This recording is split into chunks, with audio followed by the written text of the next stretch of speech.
Oi, gente, graça e paz. É um misto de emoções e sentimentos, né? Pela manhã eu cantei tão animado com vocês e foi tão edificado por louvor. Eu confesso que agora eu estava lembrando, falei para o pastor Josias, fez mais sentido aquele versículo que está nos Provérbios, não sei o endereço. Mas quem canta louvores perto de quem está sofrendo é como quem derrama vinagre sobre a ferida. Eu não dei conta de cantar com vocês agora. Vocês estão muito felizes e glória a Deus pela alegria de vocês. A minha dor maior não é meu amigo que partiu, é um amigo irmão, uma amizade de 45 anos, muito profunda. Antes de casar, durante o casamento, filhos nascidos na mesma época, criados juntos, amigo irmão mesmo. E ele adoeceu há pouco tempo, a gente estava tentando de longe apoiar, ajudar. E minha esposa me ligou por volta das 5 da tarde, dizendo, Furi, o nome dele é Antônio Francisco Furioso. Furioso é o sobrenome. Mas era um doce de pessoa, uma pessoa extremamente amorosa. E a minha esposa ligou e falou assim, o Furi teve uma parada cardíaca, está indo para o hospital, o Rosana me ligou, o Edu. E dentro de 15 minutos ela liga de novo, eu já sei o que aconteceu. Quando ela ligou de novo eu falei, eu sei, ele partiu. A minha dor maior não é pelo meu amigo, é eu não estar com a minha esposa agora. Porque eu sei que ela está numa dor profunda, e eu não estou com ela. Então, mais difícil para mim, eu consegui rapidinho comprar passagem para que ela vá. Ela disse, eu vou para São Paulo. Eu falei, sim, eu já estou resolvendo isso. Essa é a parte fácil, né? A parte de entrar no celular, no aplicativo e comprar uma passagem, parcelar no cartão, essas coisas tudo são simples. Mas eu não estar com ela é a parte difícil, não é? E eu sei que para ela, a parte difícil é ela não estar com a amiga dela nesta hora. Isso é que são os verdadeiros vínculos. O verdadeiro amor não é aquele com quem você está todo dia, mas é aquela pessoa com quem você necessita estar na hora que ela realmente precisa de você ao lado dela.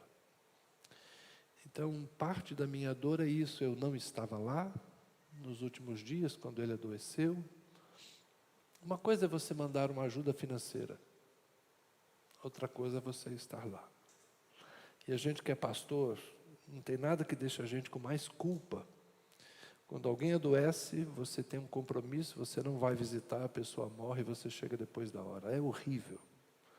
Para nós pastores, você não estar perto na hora que a pessoa precisava, é uma coisa que a gente carrega no coração, difícil depois da gente lidar com isso, não é? A ausência do dever. A ausência do dever fere. Mas a ausência do amor fere mais. Vocês compreendem? Eu estou feliz de estar com vocês. Estou muito agradecido a Deus por estar com vocês. Estou, de fato, meu coração alegre por estar com vocês. Eu só estou ferido por não estar lá. Eu peço que vocês compreendam esse momento. Amém? O parar da música me ajuda.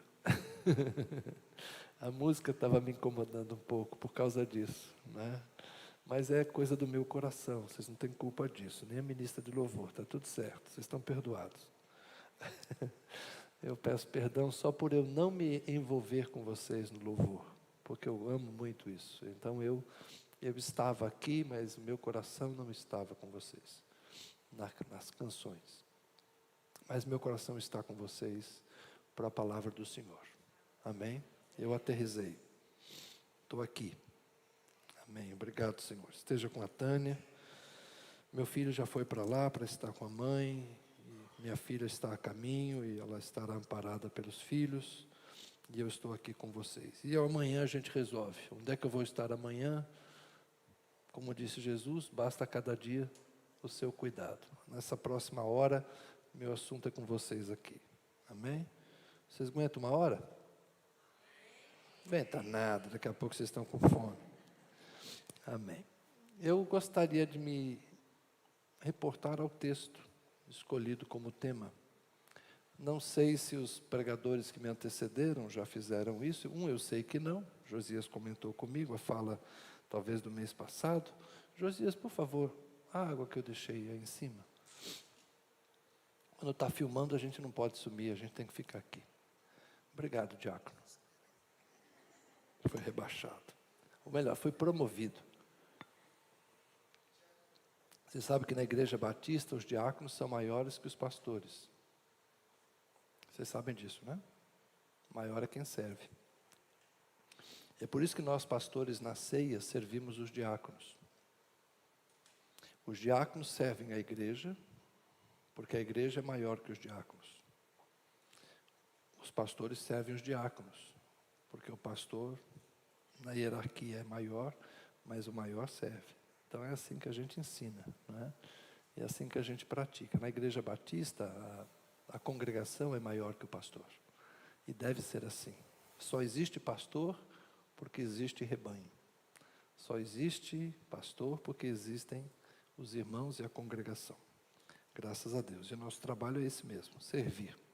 Mas então, eu quero me reportar à primeira carta de Paulo aos Coríntios, no capítulo 12, mas eu não usarei apenas o verso 2, como está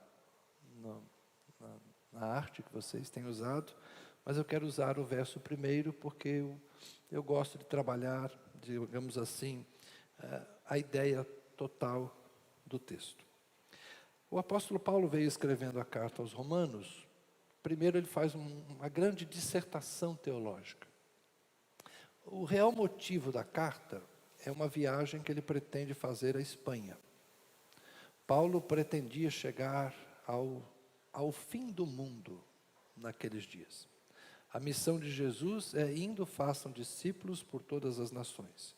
A ideia de ir aos confins da terra. Naquela época, o território mais ao oriente, ou melhor, ao oeste, ao ocidente que eles conheciam, é a Espanha. Quem conhece o mapa da Europa, quem lembra bem, a Espanha está lá no limite. Era a última província romana da época. Tinha a Lusitânia e as províncias que hoje formam a Espanha. Então a intenção de Paulo era fazer essa viagem. E ele escreve a carta à igreja que está em Roma, onde ele conhece muitas pessoas. Há familiares dele, há judeus que já o conheciam lá do Templo de Jerusalém, há preceptores na fé. Ele vai dizer assim, esta aqui foi como uma mãe na fé para mim. Então, Paulo escreve uma carta a uma cidade onde ele já conhece muita gente e ele diz a intenção. O meu intento é ir à Espanha, eu espero que de alguma forma vocês possam me abençoar, subsidiar a viagem. Paulo pretendia chegar a Roma e de Roma seguir viagem. A gente sabe que depois que Paulo foi a Roma, mas foi com passagem paga, foi nada, ele foi preso e o preso tinha que pagar a própria passagem naquela época. Então Paulo esteve em Roma em outras circunstâncias, mas quando ele escreve a carta, ele morre inclusive em Roma, mas ele escreve a carta nessa intenção. Então a carta é diferente da carta aos Coríntios, onde ele resolve um monte de problemas da igreja, onde ele fica respondendo perguntas que os irmãos fizeram. É diferente da carta aos de Tessalônica, é diferente da carta aos Gálatas, onde ele tem um embate teológico. Eu gerei vocês, como é que vocês estão tão cedo se desviando do evangelho que eu preguei entre vocês? A carta aos Romanos é a uma igreja que até hoje nós não sabemos como ela nasceu. Ela não nasce do fruto da presença de um apóstolo identificado. Ela nasce da dispersão dos cristãos e talvez até mesmo antes da morte de Estevão, alguns tenham ido para Roma, já crentes, convertidos, e começam a se unir nas casas e nasce, portanto, na maior cidade daquela época, seria a Nova York daqueles dias, a cidade mais cosmopolita, nasce uma série de ajuntamentos de cristãos, mas eles são orientados por judeus e começam já a incluir gentios. A gente não sabe exatamente a história da igreja de Roma, mas a gente tem a carta aos Romanos. E os 11 primeiros capítulos são esse tratado teológico que Paulo vai discorrendo sobre a justificação pela fé. Quando ele passa para o capítulo 12, vocês sabem que os livros não foram escritos com essa divisão de capítulo e versículo. Isso aí se fez muito tempo depois. Mas, nesse momento, que nós conhecemos como capítulo 12, versos 1 e 2, é uma transição. Ele encerrou a sua tese teológica da justificação pela fé, da eleição dos judeus, da vida no Espírito, capítulos 5, 6, 7, aliás, deixa eu fazer direito. A justificação pela fé, capítulos 2, 3 e 4, e entra um pouco pelo capítulo 5 também. Aí ele faz a questão da vida no Espírito, capítulos 6, 7 e 8, capítulos 9, 10 e 11, a questão da eleição dos judeus e dos gentios, e essa relação aí, que até hoje a gente fica discutindo, calvinistas e arminianos, o que foi que Paulo quis dizer. Mas no capítulo 12 ele entra, portanto, numa nova sequência de ensinamentos muito mais focados em aspectos da vida prática. E é nessa abertura que ele vai, de forma muito veemente, fazer uma proposta ousada. Vamos ao texto. Vou ler na Nova Almeida atualizada, tá bom? Se você puder projetar nessa, eu agradeço. Portanto, irmãos, pelas misericórdias de Deus, peço que ofereçam o seu corpo, ou se usarmos o plural, cada qual de nós, né? Ofereçam os seus corpos. Mas a tradução é feliz quando diz, cada um de nós ofereça o seu corpo, como sacrifício vivo, santo e agradável a Deus. Este é o culto racional de vocês. E, partícula aditiva, não vivam conforme os padrões deste mundo, mas deixem que Deus os transforme pela renovação da mente, para que possam experimentar qual é a boa, agradável e perfeita vontade de Deus.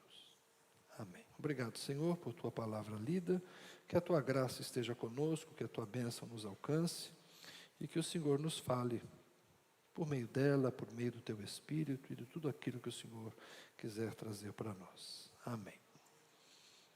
Esse primeiro versículo, raramente eu encontro alguém que o compreenda na sua simplicidade. Porque nós temos o hábito de não interpretar literalmente aquilo que é literal. E aqui o texto é simples. O que Paulo quis dizer? Ofereçam o seu corpo como sacrifício vivo, santo e agradável a Deus. Isso mesmo, só isso. Ofereça o seu corpo como sacrifício vivo, santo e agradável a Deus. Então eu vou fazer como Abraão quase fez com Isaac? Construir um altar, amarrar lenha, me deitar sobre esta lenha e pedir para um irmão muito amado, querido, crava o cutelo no meu coração e despedaça a minha carne? Não. É por isso que ele fala, um sacrifício vivo. Mas o que é que nós oferecemos ao Senhor? Hein? O corpo. O corpo. Nós fomos tão impregnados com a ideia de que no corpo habita o pecado. E na alma redimida, ela fica neutra. E que o Espírito Santo, quando entra no nosso espírito, vivifica o nosso espírito, e aí fica aquela briga, a alma, que é Deus, e o corpo, que é o pecado. Na nossa cabeça, ficou tão impregnada essa ideia de que o corpo é pecaminoso, de que a matéria é pecaminosa, que a gente acha que Deus não tem interesse no nosso corpo. A gente até fala, né? O corpo vai para o pó. E tem alguns que abusam dessa compreensão, dizendo assim, meu filho, já que o corpo vai ficar, eu vou fazer dele o que eu quero. Deus vai salvar a alma. Lembra da época que a gente falava, quantas almas você ganhou para Jesus? Quem quer entregar o seu coração para Jesus, mas esse coração para a gente é o sentimento, o pensamento. A gente não pensava em ganhar a pessoa toda. A gente pensava muito em ganhar a alma para o céu, porque o corpo vai para o pó. Então nós dissociamos normalmente o corpo da sacralidade. Mas o corpo é tão santo quanto a sua alma, seja lá o que for alma, e quanto o teu espírito, seja lá também o que for o espírito. Porque o que está além do físico, o metafísico, a gente fica intuindo sobre isso. Se você me perguntar o que é espírito, eu vou dizer, não sei. Eu sei o que é matéria. A matéria pode ser mensurada, tocada, tangida, manipulada. Você pega a água e ferve. E se você esquecer a água lá no fogo, de repente ela evapora. Cadê a água que estava aqui? Está por aí. Virou vapor. Mas você pode pôr também no congelador e ela vira gelo. E ela fica sólida.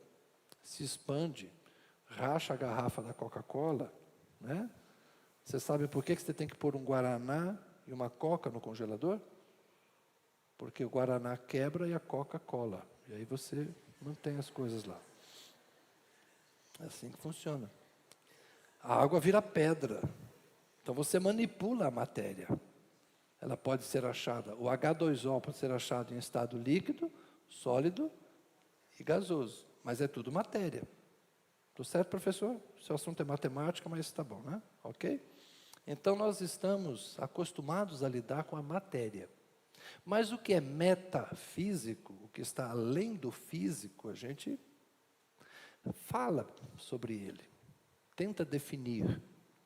E por causa dessa nossa espiritualidade dualista, que a gente coloca o corpo como objeto do pecado e o espírito como objeto da redenção, às vezes a gente esquece que Deus nos quer de corpo, alma e espírito. Paulo aos Tessalonicenses, num dos raros textos em que esses três partes são mencionadas, e eu e Josias conversando, você é dico ou trico, duas partes ou três partes? Não, nós já superamos na teologia essa discussão. O homem é uma unidade indissolúvel. O homem é uma unidade. Ele tem corpo, alma e espírito. Se você quiser falar, hoje nós usaríamos até mais do que isso. Hoje eu diria que o homem é um ser político, o homem é um ser econômico, o homem é um ser social. O homem, por favor, o ser humano, né? Estou incluindo aqui as mulheres. Somos seres políticos, econômicos, sociais, somos seres pensantes, somos seres emocionais. Nós somos muito mais complexos. Somos racionais. Somos insaciáveis, a gente nunca está contente, meu Deus. Então, vamos lá. Na época do apóstolo Paulo, ele usou o corpo, alma e espírito para se referir à nossa totalidade. O que é que Deus quer de você? O que é que Deus quer de mim, nesse processo de renovação que nós estamos buscando? A primeira sugestão que eu dou a vocês é: renove a sua compreensão sobre o que é culto. Paulo está propondo aqui um culto racional, agradável a Deus. Por quê? Naquela época, eles iam nos templos e sacrificavam animais. Lembra aquele capítulo em Atos dos Apóstolos em que Barnabé e Paulo são tão admirados pela população de uma certa cidade, não me lembro agora qual delas, e eles acham que Barnabé é Júpiter e que Paulo é o mensageiro dos deuses, que Paulo é Hermes. Então eles vêm tentando oferecer sacrifícios para Paulo e Barnabé, e eles falam: não, irmãos, nós somos homens como vocês. Então eles viviam no meio de uma sociedade que praticava ritos de sacrifícios. Matavam animais, achando que isso agradava os deuses. Paulo está dizendo para os cristãos de Roma, não tanto para os judeus, embora os judeus de Roma também estavam acostumados a ir a Jerusalém para oferecer sacrifício de animais. Como é que um judeu se resolvia o seu problema de pecado? Ele ia lá no dia da expiação e oferecia um animal, cortava a garganta do cordeiro, espalhava o sangue na bacia, borrifava em cima do pecador. O pecado era tratado por meio de sacrifícios, tanto na cultura judaica como na cultura dos romanos. A gente chama de cultura pagã. Então, eles prestavam culto aos deuses por meio de sacrifícios de animais. E Paulo fala, não é Isaías, né, gente? Todos os animais do campo são meus. Quando vocês trazem esse sacrifício de animais, as minhas narinas não suportam mais o cheiro dos vossos sacrifícios. O profeta já havia dito isso séculos antes.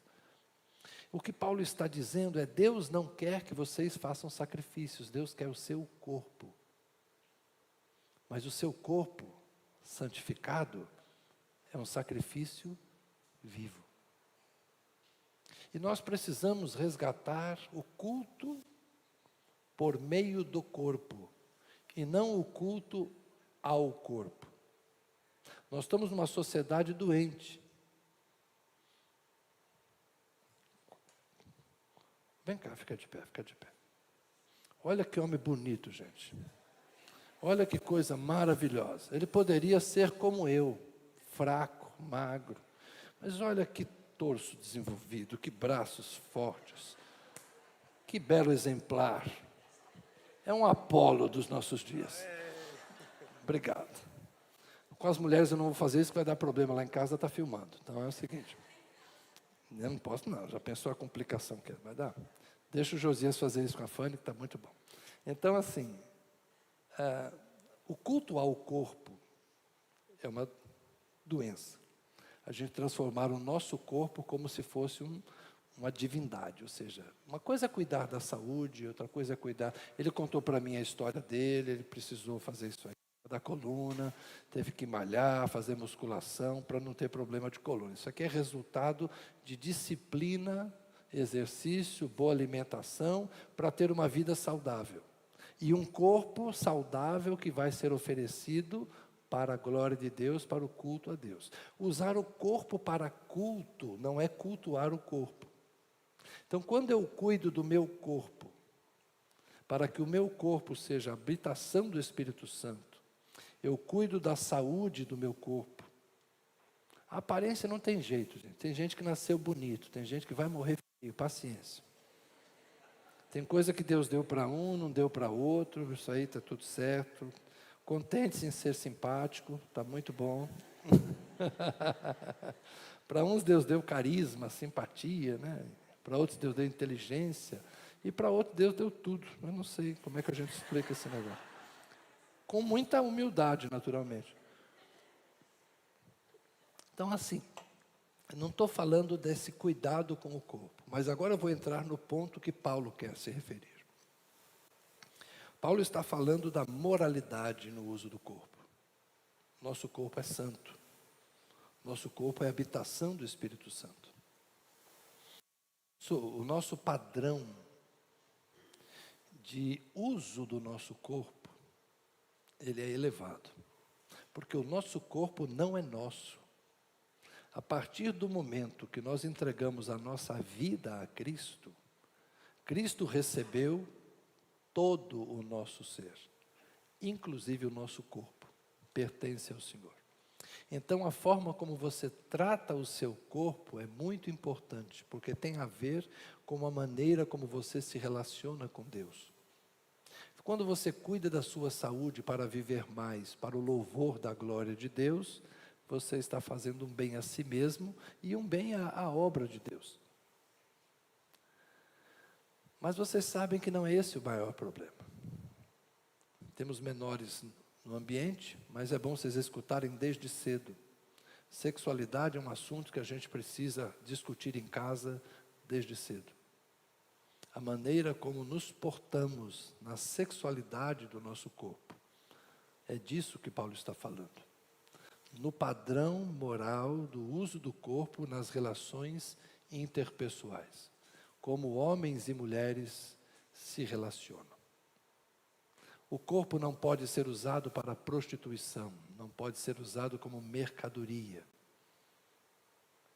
Quando uma jovem vai fazer faculdade numa grande cidade, e ela de repente não consegue emprego, não consegue se sustentar, e alguém lhe oferece uma ajuda.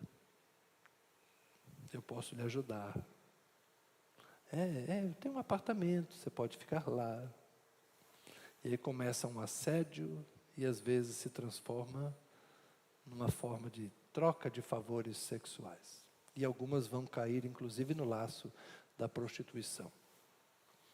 Há homens que se prostituem.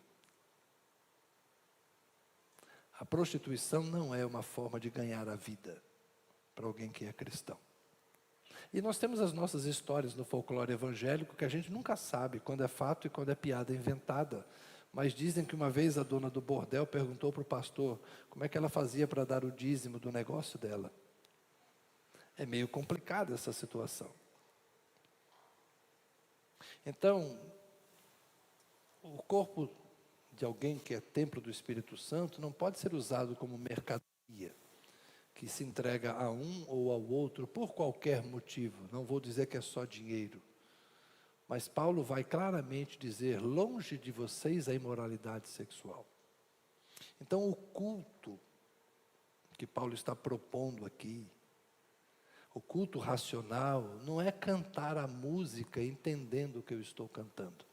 Não é essa a nossa ideia. Quando põe a palavra racional, a gente pensa que é inteligente e inteligível. Mas Paulo está falando da santidade do corpo. Então, se você quer realmente agradar a Deus, lembre-se, em você habita o Espírito Santo de Deus.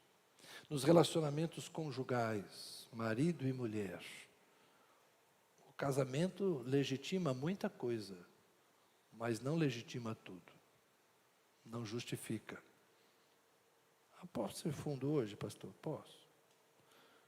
Não é porque você vê um vídeo pornográfico que você pode tratar a sua esposa como se fosse uma atriz de filme pornô. Não é porque num filme pornô uma moça faz determinada coisa lá com alguém e você se alimenta no seu celular de pornografia que depois você vai querer que a sua esposa faça o mesmo com você. Você não casou com uma prostituta. Em dado momento, no meu ministério pastoral, eu fiz um casamento há muitos anos, eles foram funcionário federal, foram para longe, e um dia ele me liga, pastor, minha mulher quer o divórcio, tal, vem cá, me conta, o que está acontecendo? Ah, pastor, eu tinha muita vontade de ter uma experiência de troca de casais, e eu convenci, tanto fiz que levei, agora tal, eu falei, ainda bem que seu sogro está morto. Está com o Senhor. Porque eu queria ver se você ter coragem de dizer na cara dele que você fez com a filha dele, que você encontrou aqui na igreja, uma menina de igreja, criada no Evangelho, com quem você casou virgem. Você se atreveu a entrar num quarto de motel com outro casal e entregar sua mulher para um outro homem, enquanto você possuía a mulher dele. Que indecência é essa? Eu não me conta detalhes, não estou aqui para ouvir detalhes sórdidos disso que você fez. Mas esse é o mundo que a gente vive. É por isso que Paulo está falando depois, não vivam conforme os padrões deste mundo. O assunto é esse, gente. O assunto não é cantar entendendo a letra. O assunto é dentro do teu corpo, habita um Espírito Santo, e você tem que oferecer esse seu corpo como sacrifício vivo, santo e agradável a Deus. Respeite o corpo da sua mulher, respeite o corpo do seu marido, respeite o seu próprio corpo. Jovens, respeitem o corpo um do outro, porque vocês têm que respeitar o Deus que habita um no outro. Isso é muito sério. Nós estamos vivendo uma época de repaganização da sociedade. A Europa já é pós-cristã. A América do Norte já é pós-cristã. O cristianismo virou cultura. Mas o cristianismo já não dita as normas de comportamento. E nós estamos caminhando na mesma direção. Porque o mundo é globalizado. As pessoas assistem as mesmas coisas, falam as mesmas coisas, o cinema, a cultura, a música, tudo é misturado. Gente, dá para imaginar uma juventude que se alimenta do funk. Eu não vou dizer que eu conheço, porque eu não conheço, graças a Deus eu sou surdo, passa esses carros barulhentos com essas músicas indecentes, não entra na minha cabeça, eu não memorizo uma frase imbecil e indecente que eles falam, mas eu tenho consciência do que tratam essas coisas. Não é a realidade na Bahia, graças a Deus. Vocês têm o carnaval que é menos pior, né? Mas vamos lá. A gente sabe o que eles cantam. A gente sabe o que eles cantam. A gente sabe as indecências. Eu não tenho como replicar. Primeiro porque não guardo, não sei. E seria imoral citar aqui frases que se canta por aí. Então é a repaganização do mundo. Com a queda do cristianismo como centro moral da sociedade, como valor moral, o que está voltando? O paganismo. E o paganismo é o quê? Prazer, hedonismo, liberdade. Cada um faz o que quer. É disso que Paulo está falando aos de Roma. A cidade onde a coisa... Então, vocês acham que o carnaval é pesado lá em Salvador? Vocês acham que o funk lá no Rio e em São Paulo é pesado? Roma não ficava devendo nada. Esse negócio já é feio há muito tempo. E Paulo está dizendo aos de Roma, vivam num outro padrão. Tudo bem? É a questão do corpo. Então, santifica o teu corpo, apresenta o teu corpo. Nós temos que pegar as coisas boas. O nosso corpo louva a Deus. O nosso corpo adora a Deus. O nosso corpo canta, o nosso corpo serve. É com o nosso corpo que nós repartimos o pão. Porque a gente ganha o pão de cada dia com o suor do nosso corpo e a gente acumula com as mãos que Deus nos deu e a gente reparte com as mesmas mãos. É com os nossos pés que nós caminhamos até os necessitados. É com os nossos ouvidos que nós percebemos o clamor do aflito. É com os nossos olhos que nós enxergamos a realidade que nos cerca. Josias me contando do dia que ele foi lá no hospital e viu o que estava acontecendo. Ele viu, ouviu, se compadeceu e vocês desceram para socorrer as pessoas lá na casa do amor e do acolhimento. É assim. É com o corpo que a gente faz isso. O corpo é um instrumento operado pelo quê? O verso 2 diz, transforme pela renovação da mente. Aqui o termo grego é nous. É interessante que em outros momentos Paulo usa termos diferentes, mas aqui para os de Roma, ele resolveu usar mente numa palavra grega que é muito própria da filosofia. Os romanos eram muito influenciados por um filósofo. Havia na Grécia e em Roma uma discussão filosófica. Qual é o sentido da vida? Para uns, o sentido da vida era o prazer. Não o prazer leviano que eu descrevi agora há pouco. Não. Uns achavam que a virtude mais ideal era você alegrar-se. É mais ou menos hoje a busca da felicidade. As pessoas hoje têm essa filosofia também. O sentido da vida é ser feliz. Eu só quero ser feliz. Pronto, eu entrei uma musiquinha. Eu só quero ser feliz. Andar de BMW na favela onde eu nasci. E poder... Então assim, nessa ideia eu quero ser feliz. Hoje as pessoas querem a felicidade. Mas como é que essa felicidade é conseguida? Não quer dizer que essa felicidade é hedonista, ela é imoral. Não, a felicidade é muitas vezes ter uma boa carreira, ter um bom trabalho, ter uma boa família, viver em paz em casa, ter a esposa que ama, o filho que ama, o marido que ama, e realizar-se assim, uma felicidade digna, honrada, sem problema nenhum. Então não quer dizer que a busca da felicidade em si é um erro, não. A busca da felicidade é legítima, era uma filosofia, uma forma de dizer, olha, o sentido da vida é ser feliz. Mas havia quem dizia que a melhor virtude a ser desenvolvida era a moderação, era o controle. E parece que Paulo era mais desse lado, era dos estoicos. Paulo não se casou. Paulo era um homem adaptado a uma vida. É interessante quando ele escreve, né? Aprendi a estar contente em qualquer situação. Carta aos Filipenses. Tanto sei ter fartura, como sei ter necessitado. Sei ter abundância, não é? E sei passar por carestia. Sei ser honrado, mas também vivo bem quando sou humilhado. Então é aquela ideia própria de Sêneca, né, de alguém que suporta as dificuldades da vida, vive a vida com modéstia e com simplicidade. E não se preocupa nem com o ontem, nem com o depois, mas vive o seu dia. É uma filosofia de vida muito parecida com nós que somos cristãos, e é própria de Paulo.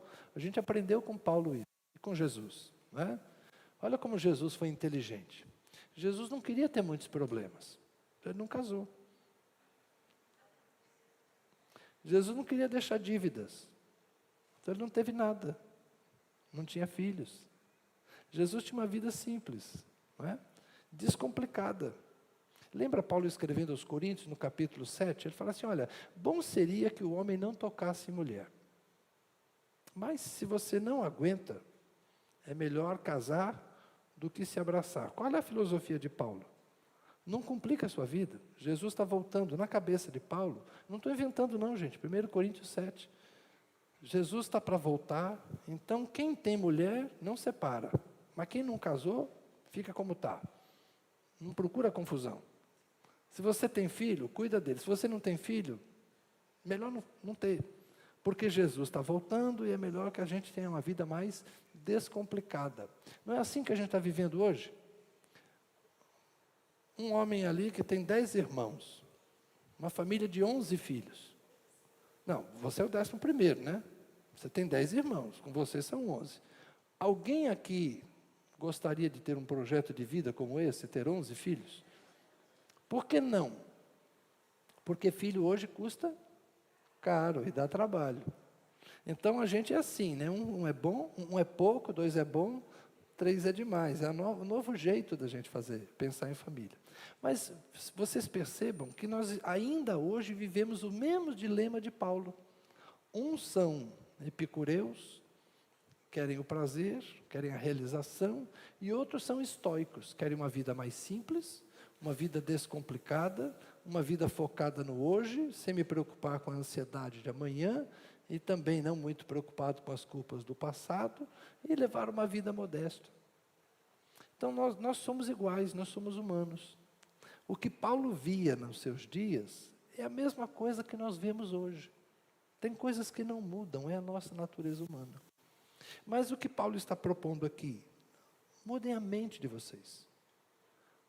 Aqui é uma das raras vezes em que aparece na Bíblia a palavra metamorfose, que depois foi usada na biologia para explicar a mudança do estado da lagarta para a borboleta, ou do girino para o sapo ou a rã. Todos nós que passamos pela 5ª série lembramos disso, né? Metamorfose é uma mudança de forma, outra forma. Paulo está propondo para nós uma mente que funciona de outra forma. É uma mudança de mente. Alguns vão trabalhar muito a ideia da metanoia, né, do arrependimento, mas eu acho que não é bem isso que ele está colocando aqui. Eu creio que ele está propondo uma outra forma de ver a vida, para que a gente tenha uma vida em que possamos experimentar a boa, perfeita e agradável vontade de Deus. Mas será que a vontade de Deus para mim é a mesma para você? Será que o que Deus está propondo para a minha jornada é igual da sua jornada? Em algumas coisas nós podemos dizer, Deus quer as mesmas coisas de todos nós. Em outras coisas talvez não. Existe unidade, mas existe diversidade.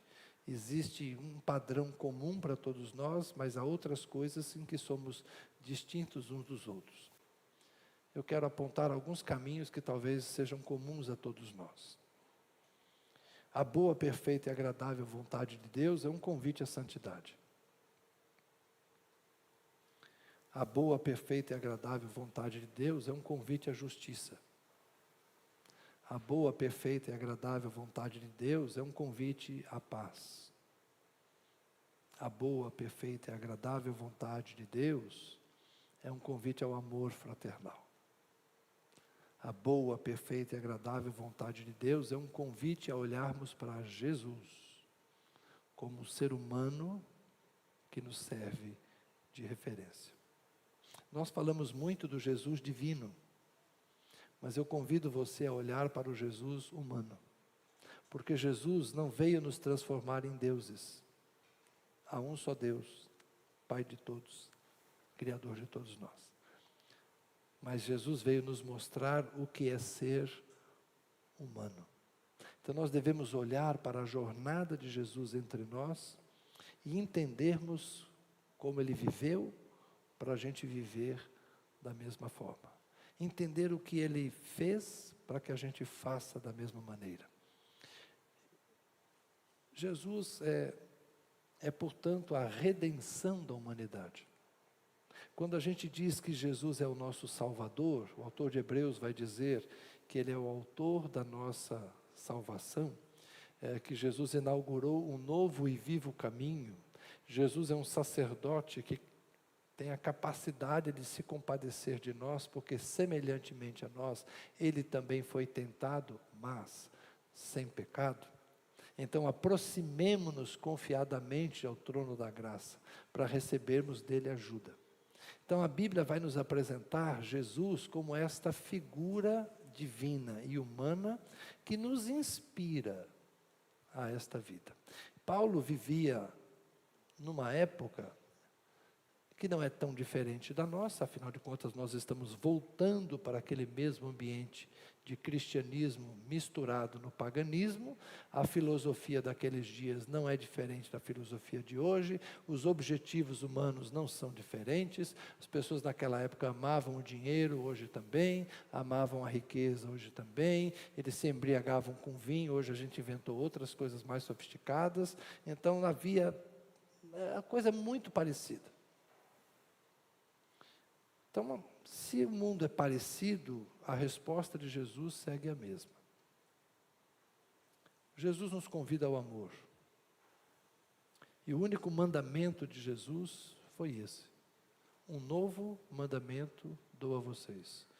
Amem uns aos outros como eu amei vocês. Então, Jesus é o nosso padrão de amor. É elevado. No esporte, a gente diz que ele levantou o sarrafo. A lei era mais fácil. A lei dizia, ame a Deus como você ama a si mesmo. O mandamento de Jesus é, ame os outros como eu amo você. Então agora nós temos um dever do amor. O amor cobre multidão de pecados, o amor nos impulsiona a agir corretamente, o amor de fato cumpre toda a lei. Então o modelo de vida proposto por Jesus é o amor. De modo que se você quer experimentar a boa, perfeita e agradável vontade de Deus, aprenda a amar. Simples assim. Aprenda a amar. Aprenda a perdoar. Porque Jesus disse, se vocês não perdoarem, vocês não serão perdoados. Não tem sacrifício que você deva fazer pelo pecado. Quer se livrar dos seus pecados? Perdoe quem peca contra você. E peça perdão a Deus, porque Deus perdoa graciosamente por meio de Jesus Cristo. Então aprenda a perdoar para ser perdoado. Quer ter paz? Semeie a paz, porque Jesus foi isso. Aprendam de mim, que sou manso e humilde. Está tudo lá, gente. Então a boa, perfeita e agradável vontade de Deus não é algo que está oculta. E você está lá orando, Senhor, qual é a tua vontade? Revela para mim a tua vontade. E Jesus está olhando para você e dizendo assim, muda a mente, muda a mentalidade, não busca fora de você, já está em você. É o Espírito de Cristo que habita em você, que vai te tornar mais semelhante a Ele, que vai te aproximar dEle e vai fazer com que você experimente realmente o que Deus espera não só de você, mas de todos nós. A santidade do corpo, a mudança de mente vão nos conduzir na jornada de nos parecermos um pouco mais com Jesus a cada dia. Eu já vivi mais, portanto eu já estou na estrada há mais tempo. Mas tem gente que está na estrada há muito tempo e aprendeu pouco. Tem jovens que entraram agora e já aprenderam muita coisa. Não tem a ver com quanto tempo você está na estrada. Tem a ver com quão comprometido você está em viver uma vida que glorifica a Deus. Vamos fazer isso logo. Vamos renovar a nossa mentalidade, santificar o nosso corpo, para que a glória de Deus se manifeste em nós. O pessoal do departamento infantil já está devolvendo as crianças. O código à noite é outro. Eu já entendi. Vamos orar? Dura é esta palavra, Senhor. Teus discípulos te disseram isso. Dura é esta palavra. E o Senhor os havia convidado a comer da tua carne e a beber do teu sangue. Como compreender este mistério, Senhor, do Cristo que oferece o seu corpo para que nós sejamos o seu corpo? Quem não come da carne, quem não bebe do sangue, não tem parte comigo, disse o Senhor. Mas o que é isso, Senhor, dos nossos dias? Como comeremos da tua carne? Como beberemos do teu sangue? Ah, Senhor, que o teu Espírito infunda em nós o temor do Senhor, para que nos lembremos todas as vezes que rememoramos o partir do pão, o beber do cálice, rememorando a cruz, que nós nos lembremos, Senhor, que o teu corpo foi partido por nós. E agora o nosso corpo deve ser consagrado ao Senhor. Que a nossa vida seja uma vida de santidade em todas as dimensões. Que o nosso ser econômico, Senhor, seja santo. Que o nosso ser político seja santo. Que o nosso ser social seja santo. Que o nosso ser intelectual seja santo. Que o nosso ser físico, tátil, seja santo, Senhor. Que o nosso corpo possa ser um instrumento da manifestação da tua glória. Que a nossa mente, Senhor, possa ser visitada pela iluminação do teu Espírito Santo, para que compreendamos a justiça, a bondade, a misericórdia, a verdade. Todas estas coisas que nos parecem tão abstratas, difíceis de definir, mas se estivermos no Senhor, e se o Senhor estiver em nós, elas nos serão naturais, e ao mesmo tempo sobrenaturais, porque vindas do alto, vinda do Pai das luzes, em quem não há sombra nem variação. Senhor, se a nossa mente for renovada, se os nossos olhos forem renovados, se os nossos ouvidos forem renovados, nós seremos habitados por aquilo que é luz, por aquilo que é bom, por aquilo que é verdadeiro. Se os nossos pés, Senhor, forem curados, eles andarão por caminhos retos e aplanados. Se as nossas mãos forem curadas e renovadas e restauradas, elas se ocuparão, Senhor, jamais para ferir, mas sim para curar. Que as nossas mãos sejam mãos de cura, não sejam mãos que furtam, mas sejam mãos que doam, sejam mãos que acolhem, que abrigam, que protegem. Senhor, nós precisamos muito que o Senhor nos ajude. Que o Senhor nos ajude a compreender o que espera de nós. Porque nós queremos sim conhecer a Tua boa, perfeita e agradável vontade. Como igreja, como família, como indivíduos.